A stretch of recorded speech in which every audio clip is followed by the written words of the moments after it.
जय श्री कृष्णा, जय श्री हरि विष्णु। हिंदू धर्म में वट सावित्री व्रत बहुत ही महत्वपूर्ण माना गया है। इस दिन सुहागिन महिलाएं पति की लंबी आयु के लिए निर्जला व्रत रखती हैं। हर साल ज्येष्ठ माह की अमावस्या तिथि के दिन वट सावित्री व्रत रखा जाता है और इस दिन वट वृक्ष यानी बरगद के पेड़ का पूजन किया जाता है। कहते हैं कि वट वृक्ष में ब्रह्मा, विष्णु और महेश तीनों देवताओं का वास होता है। इसका पूजन करने से सभी देवताओं का आशीर्वाद प्राप्त होता है। वट सावित्री व्रत सुहागिन महिलाएं अपने पति की लंबी उम्र, संतान प्राप्ति और सुख समृद्धि की कामना से रखती हैं। तो आइए जानते हैं इस साल वट सावित्री का व्रत कब है।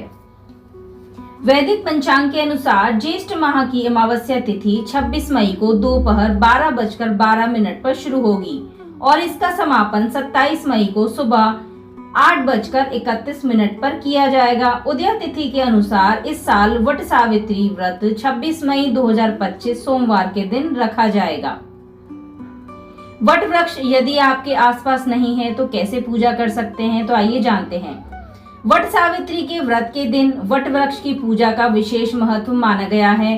कहा जाता है कि वट वृक्ष की जड़ों में ब्रह्मा जी, तने में विष्णु भगवान और शाखाओं में भगवान शिव का वास होता है। वहीं वट वृक्ष की लटकती हुई शाखाएं जो जमीन पर मिलती हैं, उन्हें देवी सावित्री का रूप माना जाता है। इसलिए इस वृक्ष का पूजन करने से सभी देवी देवताओं का आशीर्वाद प्राप्त होता है। लेकिन आपके आसपास यदि वट वृक्ष नहीं है तो आप वट सावित्री का पूजन कैसे कर सकती हैं, तो आइए उसकी विधि जान लेते हैं। इसके लिए सबसे पहले सुबह स्नान आदि करें और स्वच्छ वस्त्र पहने। इसके बाद हाथ में जल लेकर व्रत का संकल्प लें और मन ही मन प्रार्थना करें कि यह व्रत पति की लंबी उम्र, संतान प्राप्ति और घर में सुख समृद्धि की कामना पूर्ति करे। असली बरगद का पेड़ यदि नहीं है तो वट वृक्ष का प्रतीक तैयार करें। इसके लिए वट वृक्ष की फोटो या मूर्ति का भी उपयोग किया जा सकता है। वट वृक्ष की तस्वीर को मंदिर में स्थापित करें और फिर पूजन सामग्री तैयार करें। वट सावित्री व्रत की पूजा सामग्री में लाल रंग का वस्त्र, रोली, चावल, फल, फूल, धूप, दीप, कलावा, 7 प्रकार का अनाज, जल से भरा कलश और श्रृंगार की 16 सामग्रियां शामिल होती हैं।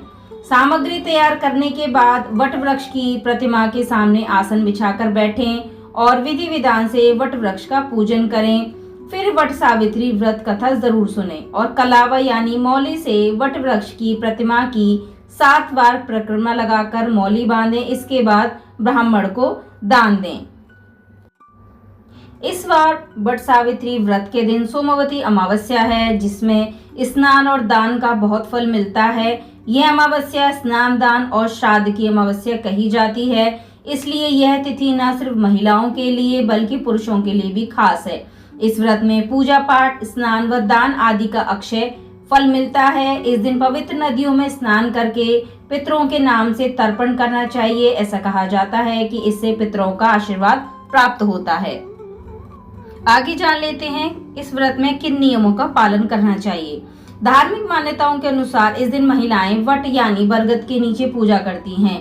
यह व्रत कठिन माना जाता है। अगर आप ये व्रत कर रही हैं तो इसके नियमों की जानकारी होना भी जरूरी है। इस व्रत को लेकर खास तौर पर खान पान के सेवन में कई तरह की दुविधा सामने आती है। मन में शंका बनी रहती है कि अगर ये चीज खा ली तो हमारा व्रत कहीं खंडित ना हो जाए।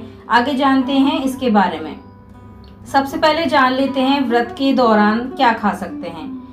व्रत के दिन फल, सेब, केला और आम का सेवन करना शुभ माना जाता है। सूखे मेवे, बादाम, काजू और किशमिश ऊर्जा बनाए रखने में मदद करते हैं। दही और शहद व्रत के दौरान शरीर को ठंडक और पोषण देते हैं। साबूदाना या समा के चावल से बनी खीर आप खा सकते हैं। घर में बनी शुद्ध मिठाइयाँ जैसे हलवा आप ले सकते हैं। नारियल पानी और नींबू पानी से शरीर में जल की कमी नहीं होती है। आगे जानते हैं व्रत में क्या नहीं खाना चाहिए। व्रत के दिन गेहूं, चावल और दाल जैसे अनाज नहीं खाने चाहिए। प्याज, लहसुन जैसे तामसिक भोजन नहीं खाए जाते हैं। बाजार का भोजन या मिठाइयाँ खाने से शुद्धता में बाधा आ सकती है। तले भुने और मसालेदार, तीखे भोजन भी नहीं करने चाहिए। तामसिक भोजन व्रत की पवित्रता को प्रभावित कर सकता है। तो यह थी वट सावित्री व्रत से जुड़ी जानकारी। यदि यह जानकारी आपको पसंद आई हो तो अपने फैमिली फ्रेंड्स के साथ जरूर शेयर करें। हमें सब्सक्राइब करना ना भूलें। मैं मिलती हूँ आपको अगली वीडियो में वट सावित्री व्रत कथा के साथ। तब तक के लिए राधे राधे। जय श्री हरि विष्णु।